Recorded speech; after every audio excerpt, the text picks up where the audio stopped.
All right, and now having seen Green's theorem, which is restated up here, we're going to work through an example. And so we're given the region that's kind of in between two circles, x squared plus y squared is equal to 4, and x squared plus y squared is equal to 9, and we're given a vector field. Okay, so we want to compute the line integral. Okay. All right, and in two ways. It says directly and then using Green's theorem. And so A, it says, well, we're going to do it, but we're only going to set up the integral. Okay, so I think we should probably get to work here.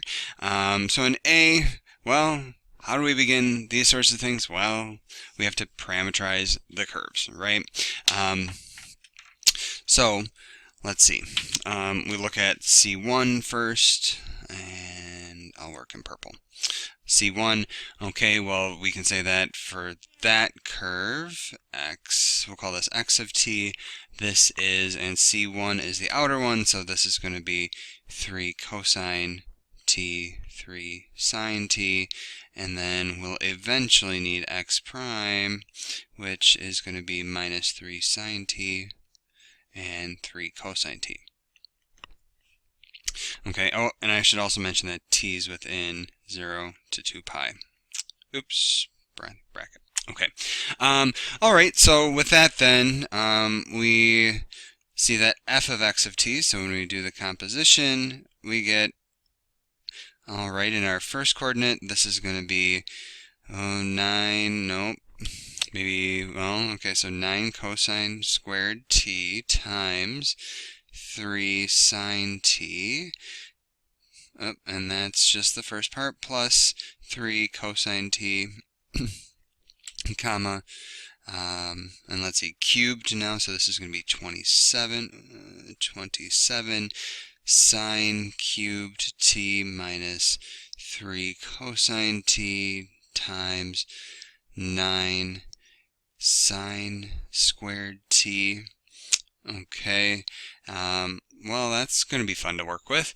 And then so when we look at the integral from 0 to 2 pi of f of x of t dotted with x, oops, vectors, x prime of t dt, this is equal to, and you're going to do this for your first homework assignment. Just kidding. We're going to say that this is equal to something that is kind of yucky. Okay, so Wolfram Alpha could probably crank this out, but we're not going to do it. Okay, maybe if we look at C2, that'll be a little bit nicer. So if I look at C2, and we'll do this in green now.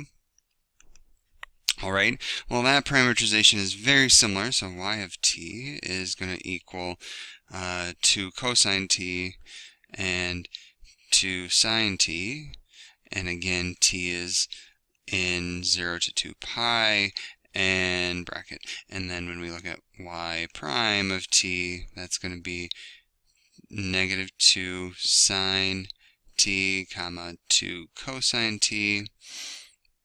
Okay, and well, I maybe lied a little bit because this is not going to be pretty either.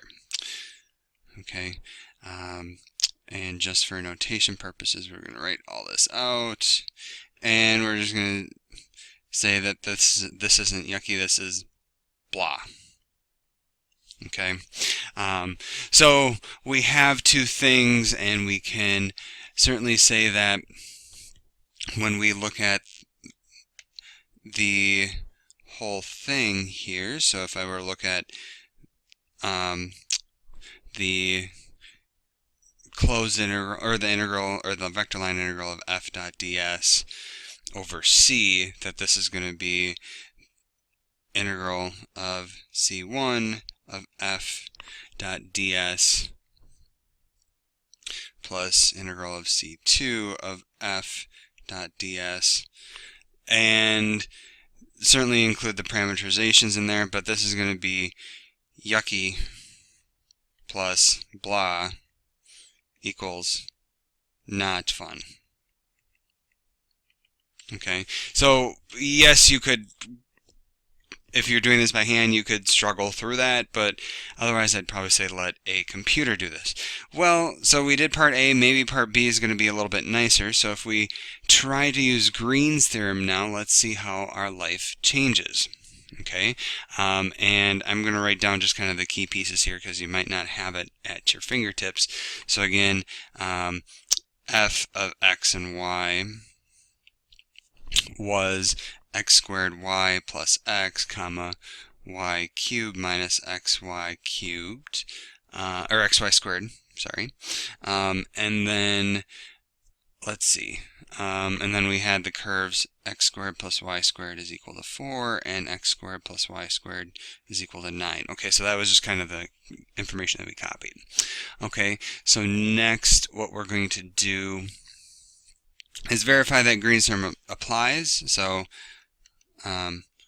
does GT apply? Okay, so maybe let's just revisit our region. So let's see, do we have closed and bounded, a closed and bounded region? Yup. Finally, many simple closed piecewise curves? Yup. And then as we traverse the boundary either side, and again the boundary is the union of the two, is the region on our left as we go along that along C? Yep. Okay, so seems like Green's theorem applies, so that's good for us. Okay, so then just to clarify now, when we had our notation, this was m and this was n. So then if I look at the partial of n with respect to x, what do I get? Well, I believe I just get minus y squared. Similarly, if I look at the partial of m with respect to y, I believe I just get x squared. Okay, so then by Green's theorem, this means that if I'm looking at the vector line integral over C of f dot ds, that this is going to be, okay, this was the double integral, let's write it out, partial of n with respect to x minus partial of m with respect to y, and then dx dy. Okay, and so I get double integral over d of minus y squared minus x squared dx dy. Okay, and so then if I recognize that this is really just minus of x squared plus y squared, okay, let's use a transformation to polar coordinates. And okay, so I'm going to have, this is going to just be r squared, and then dx dy, remember that's r dr d theta. Okay, and we're going around a circle, so theta is going to go from 0 to 2 pi, and then the radii go from 2 to 3. Okay, and so then we can do this calculation, and we just get, and you can crunch this down, it isn't too terrible. I got minus 65 pi over 2.